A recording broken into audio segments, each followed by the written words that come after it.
ఓం శాంతి. ఈరోజు Murali date 19th December 2024. బాబా చెప్తున్నారు, మధురమైన పిల్లల్లారా, ఈ పురుషోత్తమ సంగం యుగం బదిలీ అవ్వవలసిన యుగం. మీరిప్పుడు కనిష్ఠుల నుండి ఉత్తమ పురుషులుగా అవ్వాలి. ప్రశ్న: తండ్రితో పాటు ఎటువంటి పిల్లల మహిమ కూడా గాయనం చేయబడుతుంది? జవాబు: ఎవరైతే టీచర్గా అయి అనేక మంది కళ్యాణం చేసేందుకు నిమిత్తంగా అవుతారో వారి మహిమ కూడా తండ్రితో పాటు మహిమ చేయబడుతుంది. చేయించే బాబా పిల్లల ద్వారా అనేక ఆత్మల కళ్యాణం చేయిస్తారు. అందువలన పిల్లల మహిమ కూడా జరుగుతుంది. బాబా ఫలానా వారు మాపై దయ చూపించారు, ఎంతో నీచంగా ఉండే మేము ఎంతో గొప్పగా తయారయ్యాము అని చెప్తారు. టీచర్గా అవ్వకుంటే ఆశీర్వాదాలు లభించవు. ఓం శాంతి. ఆత్మీక తండ్రి ఆత్మీక పిల్లలను అడుగుతారు, అర్థం కూడా చేయిస్తారు, మళ్ళీ అడుగుతారు కూడా. ఇప్పుడు పిల్లలు తండ్రిని తెలుసుకున్నారు. భలే, ఎవరైనా సర్వవ్యాపి అని చెప్పినా మొదట తండ్రి పరిచయాన్ని తెలుసుకోవాలి కదా. తండ్రి ఎవరు అని తెలుసుకుని తండ్రి నివాసం ఎక్కడుంది అని తెలియచేయాలి. తండ్రి ఎవరో తెలియకుంటే వారి నివాస స్థానం ఎలా తెలుస్తుంది? ఆయన నామరూపాల నుండి భిన్నమైన వారని చెప్తారు, అనగా లేనేలేరు. ఎవరు లేనేలేరో వారి నివాస స్థానం గురించి ఎలా ఆలోచిస్తారు? ఇప్పుడు పిల్లలైన మీకు ఇదంతా తెలుసు. తండ్రి మొట్టమొదట తన పరిచయంను ఇచ్చారు, తర్వాత ఉండే స్థానం గురించి అర్థం చేయించబడుతుంది. తండ్రి చెప్తున్నారు, నేను ఈ రథం ద్వారా పరిచయం ఇచ్చేందుకు వచ్చాను. నేను అందరికీ తండ్రిని, పరంపిత అని పిలువబడుతున్నాను. ఆత్మను గురించి కూడా ఎవరికీ తెలియదు. తండ్రికే నామరూప దేశ కాలాలు లేకుంటే పిల్లలకు ఎలా ఉంటాయి? ఆ తండ్రే నామరూపాల నుండి భిన్నమైన వారైతే పిల్లలు ఎక్కడి నుండి వస్తారు? పిల్లలుంటే తండ్రి తప్పకుండా ఉండనే ఉన్నారని అర్థం. కావున ఆయన నామరూపాలకు అతీతుడు కాడని రుజువు అవుతుంది. పిల్లలకు కూడా నామరూపాలు ఉన్నాయి. భలే, ఎంతో సూక్ష్మంగా ఉన్న నామరూపాలు ఉన్నాయి. ఆకాశం సూక్ష్మమైనదైనా దాని పేరు ఆకాశమని ఉంది కదా. పోలార్ ఎంత సూక్ష్మమో తండ్రి కూడా అంత సూక్ష్మమైనవారు. పిల్లలు తండ్రిని అద్భుతమైన నక్షత్రము అని వర్ణిస్తారు. ఇతనిలో ప్రవేశిస్తారు. ఇతన్ని ఆత్మ అని అంటారు. తండ్రేమో పరంధామంలో ఉంటారు. అది వారుండే స్థానం. దృష్టి పైకి పోతుంది కదా. వ్రేలిని పైకి చూపిస్తూ స్మృతి చేస్తారు. స్మృతి చేస్తున్నారు అంటే వారు తప్పకుండా ఉంటారు. పరంపిత పరమాత్మ అని అంటారు కదా. అయినా నామరూపాలు లేనివారు అనటం అజ్ఞానమని అంటారు. తండ్రిని తెలుసుకోవటం జ్ఞానం. ఇంతకుముందు మనం అజ్ఞానులమని మీకు తెలుసు. తండ్రి ఎవరో మనమెవరో మనకు తెలిసేది కాదు. స్వయం గురించి కూడా తెలియదు. ఇప్పుడు మనం శరీరాలు కాదు, ఆత్మలమని తెలుసుకున్నాము. ఆత్మ అవినాశి అని అంటారు, అనగా అది ఏదో ఒక వస్తువే కదా. అవినాశి అనేది పేరు కాదు. అవినాశి అనగా వినాశనం కానిది. కావున తప్పనిసరిగా ఏదో ఒక వస్తువు ఉందని అర్థం. పిల్లలు బాగా అర్థం చేయించారు. మధురాతి మధురమైన పిల్లల్లారా, పిల్లల్లారా, పిల్లల్లారా అని ఎవరిని అంటున్నారో వారు అవినాశి ఆత్మలు. ఆత్మల తండ్రి పరంపిత పరమాత్మ కూర్చుని ఇదంతా అర్థం చేయిస్తున్నారు. తండ్రి వచ్చి తన పరిచయంనిచ్చే నాటకం ఒక్కసారి మాత్రమే జరుగుతుంది. నేను కూడా పాత్రను అభినయిస్తాను. నేనెలా పాత్రను చేస్తున్నానో మీ బుద్ధిలో ఉంది. పాతది అనగా పతిత ఆత్మను కొత్తదిగా పావనంగా చేస్తున్నారు. అప్పుడు సత్యుగంలో మీ శరీరాలు కూడా పావనంగా పుష్పం వలె ఉంటాయి. ఇదంతా బుద్ధిలో ఉంది కదా. ఇప్పుడు మీరు బాబా బాబా అని పిలుస్తున్నారు. ఈ పాత్ర జరుగుతోంది కదా. పిల్లలైన మనల్ని శాంతిధామంలోకి తీసుకెళ్లేందుకు బాబా వచ్చారని ఆత్మ చెప్తుంది. శాంతిధామము తర్వాత సుఖధామము ఉంటుంది. శాంతిధామం తర్వాత దుఃఖధామం ఉండదు. నూతన ప్రపంచంలో సుఖం ఉంటుందని చెప్పబడుతుంది. ఈ దేవీ దేవతలు చైతన్యమై ఎవరైనా మీ నివాసం ఎక్కడా అని వారిని అడిగితే మేము స్వర్గంలో ఉండేవారమని చెప్తారు. కానీ ఈ జడమూర్తులు చెప్పలేవు. ఇప్పుడు మేము వాస్తవంగా స్వర్గంలో దేవీ దేవతలుగా ఉండేవారము. 84 జన్మల చక్రంలో తిరిగి ఇప్పుడు ఈ సంగం యుగంలోకి వచ్చామని చెప్పగలరు. ఇది ట్రాన్స్ఫర్ అయ్యే పురుషోత్తమ సంగం యుగం. మనము చాలా ఉత్తమ పురుషులుగా అవుతాము. మనము ప్రతి 5000 సంవత్సరాల తర్వాత సతోప్రధానంగా అవుతామని పిల్లలకు తెలుసు. సతోప్రధానంగా కూడా నెంబర్ వారుగానే ఉంటారు. ఇదంతా ఆత్మకు లభించిన పాత్ర. మనిషికి పాత్ర లభించిందని అనరు. నేను ఆత్మను, నాకు పాత్ర లభించింది. నేను ఆత్మను 84 జన్మలు తీసుకుంటాను. మనం ఆత్మలము, వారసులము. వారసులు అనక సదా పురుషులే, స్త్రీలు కారు. అందువలన ఆత్మలైన మనమంతా పురుషులమని మీకు పక్కాగా తెలుసు. అందరికీ అనంతమైన తండ్రి నుండి వారసత్వం లభిస్తుంది. హద్దులోని లౌకిక తండ్రి ద్వారా కేవలం పుత్రులకే వారసత్వం లభిస్తుంది. ఆడపిల్లలకు లభించదు. ఆత్మ సదా స్త్రీగానే జన్మించదు. తండ్రి అర్థం చేస్తున్నారు, మీరు ఆత్మలు కొన్నిసార్లు పురుషుని శరీరాలు, కొన్నిసార్లు స్త్రీ శరీరాలు తీసుకుంటారు. ఈ సమయంలో మీరందరూ పురుషులు. ఆత్మలందరికీ ఒక్క తండ్రి ద్వారానే వారసత్వం లభిస్తుంది. అందరూ నా పిల్లలే. అందరి తండ్రి ఒక్కరే. తండ్రి కూడా చెప్తున్నారు, ఓ పిల్లల్లారా, ఆత్మలైన మీరంతా పురుషులే. నా ఆత్మీక పిల్లలు పాత్రను అభినయించేందుకు స్త్రీలు పురుషులు ఇరువురూ కావాలి. అప్పుడే మానవ సృష్టి వృద్ధి అవుతుంది. ఈ విషయాలను మీరు తప్ప ఎవ్వరూ అర్థం చేసుకోలేరు. మనమంతా సోదరులమే అని అంటారు, కానీ అసలైన అర్థం ఎవ్వరికీ తెలియదు. బాబా అనేక పర్యాయాలు మీ నుండి వారసత్వం తీసుకున్నామని ఇప్పుడు మీరంటారు. ఆత్మకు ఇది పక్కా అయిపోతుంది. ఆత్మలు, ఓ బాబా దయచూపండి, ఇప్పుడు మీరు రండి, మేమంతా మేం పిల్లలవుతాము. దేహ సహితంగా దేహ సంబంధాలన్నీ వదిలి ఆత్మలైన మేము మిమ్మల్నే స్మృతి చేస్తాము అని తండ్రిని తప్పకుండా స్మృతి చేస్తాయి. తండ్రి అర్థం చేయిస్తున్నారు, స్వయాన్ని ఆత్మగా భావించి తండ్రి అయిన నన్ను స్మృతి చేయండి. తండ్రి నుండి మనం ఎలా వారసత్వం పొందుకుంటున్నామో, ప్రతి 5000 సంవత్సరాల తర్వాత మనం ఈ దేవతలుగా ఎలా అవుతామో ఇవన్నీ తెలుసుకోవాలి కదా. స్వర్గ వారసత్వం ఎవరి నుండి లభిస్తుందో ఇప్పుడే మీరు తెలుసుకున్నారు. తండ్రి స్వర్గవాసి కాదు, కానీ పిల్లలను స్వర్గవాసులుగా చేస్తారు. ఆయన మాత్రం నరకంలోనే వస్తారు. మీరు తండ్రిని పిలిచేది కూడా తమోప్రధానమైన నరకంలో ఉన్నప్పుడు మాత్రమే. ఇది తమోప్రధాన ప్రపంచం కదా. సతోప్రధాన ప్రపంచం 5000 సంవత్సరాల క్రితం ఉండేది. అప్పుడు ఈ లక్ష్మీనారాయణ రాజ్యం ఉండేది. ఈ విషయాలను, ఈ చదువును ఇప్పుడు మీరు మాత్రమే తెలుసుకున్నారు. ఇది మానవుల నుండి దేవతలుగా అయ్యే చదువు. మానవులను దేవతలుగా తయారు చేయవారి మహిమను వర్ణించలేము. పుత్రుడు అవుతూనే వారసునిగా అవుతాడు. తండ్రి చెప్తున్నారు, ఆత్మలైన మీరంతా నా పిల్లలే. మీకు వారసత్వంనిస్తాను. మీరంతా సోదరులు. మూలవతనము లేక నిర్వాణధామంలో ఉంటారు. దానిని నిరాకార ప్రపంచమని కూడా అంటారు. ఆత్మలన్నీ అక్కడే ఉంటాయి.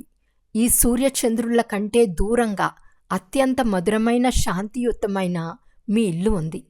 కానీ అక్కడే కూర్చుండిపోరాదు. అక్కడ కూర్చుని ఏం చేస్తారు? అక్కడ మీ స్థితి జడ వస్తువు వలె ఉంటుంది. ఆత్మ పాత్ర చేసినప్పుడు మాత్రమే చైతన్యమని అంటారు. చైతన్యమే కానీ పాత్రను చేయకుంటే జడమవుతుంది కదా. మీరిక్కడ నిలబడి చేతులు కాళ్ళు కదపకుండా ఉంటే జడం వలె ఉంటారు.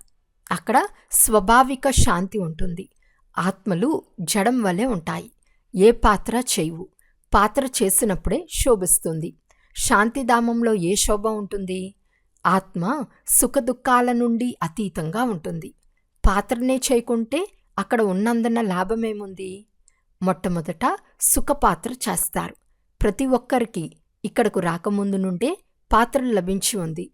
మాకు మోక్షం కావాలని కొంతమంది అంటారు. నీటి బుడగ నీటిలో కలిసిపోయిందని అంటారు. అనగా ఆత్మ లేనే లేనట్లు అంటారు. పాత్ర ఏది లేకుంటే జడం వలె ఉంటుంది. చైతన్యమైన జడంలా పడి ఉంటే లాభమేముంది? అందరూ పాత్ర చేసే తీరాలి. హీరో హీరోయిన్ల పాత్ర ముఖ్యమైందని అంటారు. పిల్లలైన మీకు హీరో హీరోయిన్లనే బిరుదు లభిస్తుంది. ఆత్మ ఇక్కడ పాత్రను అభినయిస్తుంది. మొదట సుఖప్రదమైన రాజ్యం చేస్తుంది. తర్వాత రావణుని దుఃఖప్రదమైన రాజ్యంలోకి పోతుంది. ఇప్పుడు తండ్రి చెప్తున్నారు, అందరికీ ఈ సందేశం ఇవ్వండి. టీచర్ అయి ఇతరులకు చెప్పండి. టీచర్గా అవ్వకుంటే పదవి తగ్గిపోతుంది. టీచర్గా అవ్వకుంటే ఎవరికైనా ఆశీర్వాదాలు ఎలా లభిస్తాయి? ఎవరికైనా ధనమిస్తే వారికి సంతోషం కలుగుతుంది కదా. బీకేలు మాపై దయ చూపించారని అనుకుంటారు. ఎంతో నీచంగా ఉన్న మమ్మల్ని ఎంతో ఉన్నతంగా చేస్తారని అనుకుంటారు. నిజానికి ఒక్క తండ్రిని మాత్రమే మీరు మహిమ చేస్తారు. వాహ్ బాబా మీరు. నిజానికి ఒక్క తండ్రిని మాత్రమే మీరు మహిమ చేస్తారు. వాహ్ బాబా మీరు. ఈ పిల్లల ద్వారా మాకెంతో కళ్యాణం చేస్తున్నారు. ఎవరో ఒకరి ద్వారా జరుగుతుంది కదా. తండ్రి చేసి చేయించేవారు మీ ద్వారా చేయిస్తారు. మీ కళ్యాణం జరిగినందున ఇతరులకు నాటు వేస్తారు. ఎవరెంత సేవ చేస్తారో అంత ఉన్నత పదవి పొందుతారు. రాజులుగా అవ్వాలి అంటే ప్రజలను తయారు చేసుకోవాలి. మంచి నంబర్లో వచ్చేవారు కూడా రాజులుగా అవుతారు. మాల తయారవుతుంది కదా. మాలలో నా నంబర్ ఎంత ఉంటుంది అని స్వయాన్ని ప్రశ్నించుకోవాలి. ముఖ్యమైన వారు నవరత్నాలు కదా. మధ్యలో ఉండే వజ్రము రత్నాలుగా తయారు చేయు బాబా వజ్రాన్ని మధ్యలో ఉంచుతారు. మాలకు పైభాగంలో పుష్పం కూడా ఉంటుంది కదా.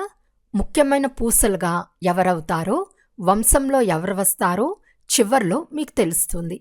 చివర్లో అన్ని సాక్షాత్కారాలు మీకు తప్పకుండా అవుతాయి. శిక్షలు ఎలా అనుభవిస్తారో చూస్తారు. ప్రారంభంలో మీరు సూక్ష్మవతనంలో దివ్య దృష్టితో చూశారు.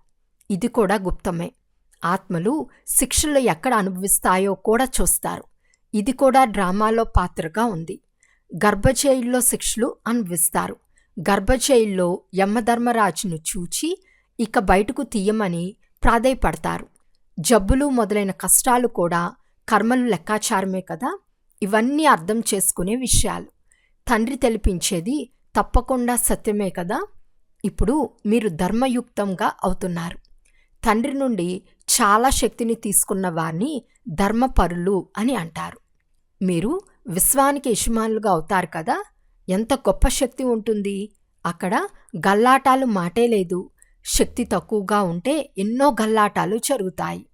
పిల్లలైన మీకు నంబర్ వారుగా పురుషార్థం అనుసారంగా అర్ధకల్పానికి శక్తి లభిస్తుంది. ఒకే విధమైన శక్తి కానీ ఒకే విధమైన పదవి కానీ లభించదు. ఇది కూడా ముందే నిర్ణయించబడి ఉంది. డ్రామాలో అనాదిగా నిర్ణయించబడింది. కొంతమంది చివర్లో వస్తారు. 1-2 జన్మలు మాత్రమే తీసుకుని శరీరాన్ని వదిలేస్తారు. దీపావళిలో దోమలు ఎలా రాత్రి జన్మించి ఉదయానికంతా చనిపోతాయో అలా త్వరగా మరణిస్తారు. ఆ దోమలెన్నో లెక్క పెట్టలేము, కానీ మనుషులను లెక్కిస్తారు. మొదట వచ్చే ఆత్మలు దీర్ఘాయువు కలిగి ఉంటారు. పిల్లలైన మీరు చాలా సంతోషంగా ఉండాలి. మనం దీర్ఘాయువు గలవారిగా అవుతాము. మీరు పూర్తి పాత్రను అభినయిస్తారు. మీరు పూర్తి పాత్రను ఎలా చేస్తారో తండ్రి మీకు మాత్రమే అర్థం చేయిస్తారు. చదువు అనుసారం పాత్ర అభినయించేందుకు వస్తారు. కొత్త ప్రపంచానికి వెళ్లేందుకే ఈ చదువు అనేక మార్లు మిమ్మల్ని చదివిస్తానని తండ్రి చెప్తున్నారు. చదువు అవినాశిగా అవుతుంది. అర్ధకల్పం మీకు ప్రాలబ్ధం లభిస్తుంది. ఆ వినాశీ చదువు ద్వారా సుఖం కూడా అల్పకాలం కొరకే లభిస్తుంది. ఇప్పుడు ఎవరైతే బ్యారిస్టర్గా అవుతారో వారు కల్పం తర్వాత కూడా బ్యారిస్టర్గానే అవుతారు. ఇప్పుడున్న పాత్రనే కల్పకల్పం అదే పాత్రను అభినయిస్తారు. ఎలాంటి తేడా ఉండదు. ప్రతి ఒక్కరూ వారి వారి పాత్ర అభినయిస్తూనే ఉంటారు. ఇదంతా ముందే తయారైన డ్రామా. పురుషార్థం గొప్పదా, ప్రాలబ్ధం గొప్పదా అని అడుగుతారు. పురుషార్థం చేయకుంటే ప్రాలబ్ధం లభించదు. ప్రపంచమంతటా ఏ కర్మలు జరుగుతున్నాయో అవన్నీ తయారైన డ్రామానే. ఆది నుండి అంతిమం వరకు మొదటనే ఆత్మలో నిర్ణయించబడి ఉంది. ఆత్మలో 84 జన్మల పాత్ర నిండి ఉంది. వజ్రంగానూ అవుతుంది, గవ్వగానూ అవుతుంది. ఈ విషయాలన్నీ మీరిప్పుడు మాత్రమే వింటున్నారు. పాఠశాలలో పాస్ అవ్వకుంటే బుద్ధిహీనులు అని అంటారు. ధారణ జరగదు. దీనిని వెరైటీ వృక్షమని అంటారు. వెరైటీ పోలికలు. ఈ వెరైటీ వృక్ష రహస్యాన్ని తండ్రి మాత్రమే వశదీకరిస్తున్నారు.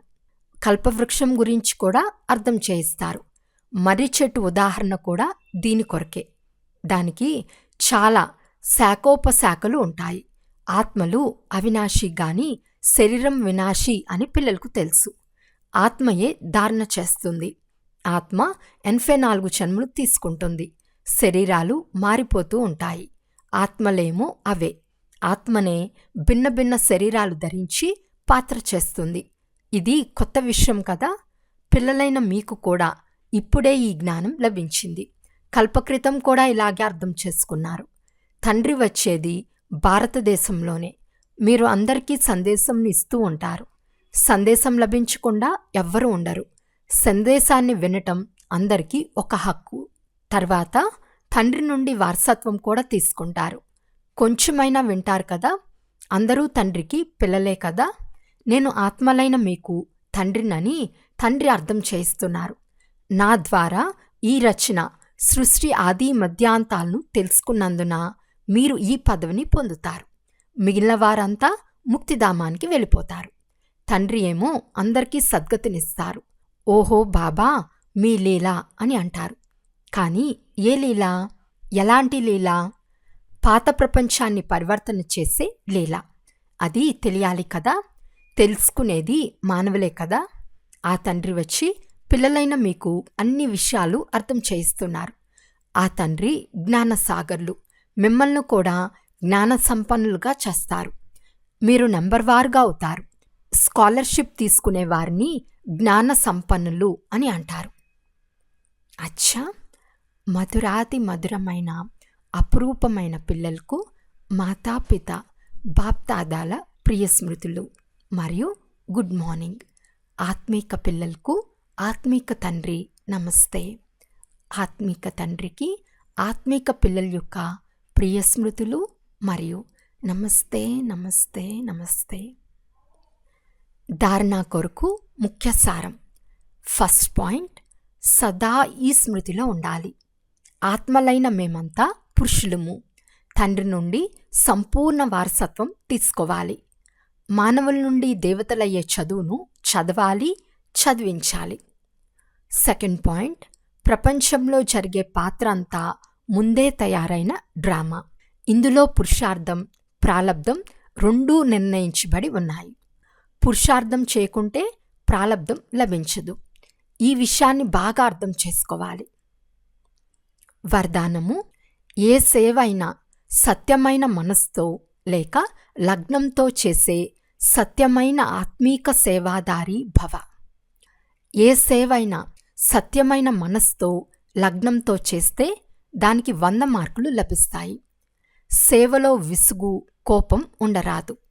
ఎలాగోలా పని అయిపోవాలి అనే భావనతో సేవ చేయరాదు. చెడిపోయిన వారిని బాగు చేయటమే మీ సేవ. అందరికీ సుఖంనివ్వటం, ఆత్మలను యోగులుగా మరియు యోగులుగా చేయటం, అపకారులకు ఉపకారం చేయటం, సమయానికి ప్రతి ఒక్కరికి తోడును సహయోగంను ఇవ్వటం, ఇటువంటి సేవ చేయువారే సత్యమైన ఆత్మీక సేవాదారులు. స్లోగన్: పవిత్రతయే బ్రాహ్మణ జీవితంలో నవీనత. ఇదే జ్ఞానానికి పునాది. అచ్చా, ఓం శాంతి.